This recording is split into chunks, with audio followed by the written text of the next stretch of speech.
जय श्री राधेकृष्णा बंधुगण आपण मानक आम चैनल ओडिया प्रेरणा को स्वागत जनाऊछु। आज आसतु इंदिरा एकादशी व्रत कथा शुणा। इंदिरा एकादशी आश्विन मासर कृष्ण पक्षर एकादशी तिथि रे एही व्रत पालन कराए। यह पितृपक्ष एकादशी बोली मध्य कहुए। एही एकादशी करिबा द्वारा मनुष्य को मोक्ष प्राप्ति होइथाए।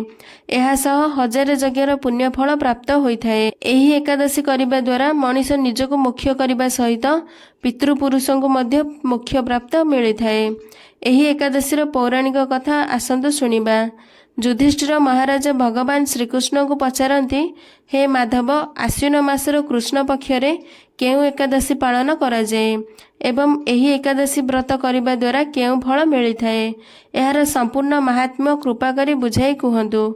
यह शुणी भगवान श्रीकृष्ण कहती, आश्विन मासर कृष्ण पक्षरे पड़ुथिबा एकादशी को इंदिरा एकादशी नाम जनाए।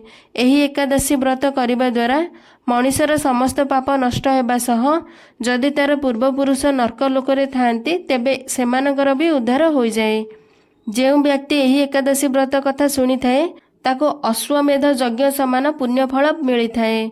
सत्य जुगरे माहेशमती नगरे इंद्रसेन नामक एक यशस्वी पराक्रमी राजा शासन करुथिले। से भगवान विष्णुकर परम भक्त थिले। भगवान विष्णुक नाम नहीं से सर्वदा निज प्रजांकर रक्षण एवं पालन करुथिले। गोटे दिन राजा निज राजभवन रे बसिथिले। निजर मंत्रिमंडल सह बसी वार्तालाप करुथिले। सेही समय रे नारद मुनि आगमन करिले। राजा इंद्रसेन नारद मुनि को अतिथि सत्कार करी तांको बसिबा पई एक सुंदर आसन प्रदान कले। राजा नारद मुनि को पचारिले, हे महर्षि, आपणक आगमन अत्यंत कल्याणकारी। कृपा करी कहतु जे केउ उद्देश्यर पूरण पई आपणक पवित्र आगमन मो महल रे होईछि। यह शुणी नारद मुनि प्रसन्न होई कहिले, हे राजा, मु ब्रह्मलोकरु जमलोक को जाइथिली। जमराज मोर अतिथि सत्कार करी बसाइले। ठीक सेही समय रे मु सेही जमराजंक सभारे तुमर पिताश्री को देखिली।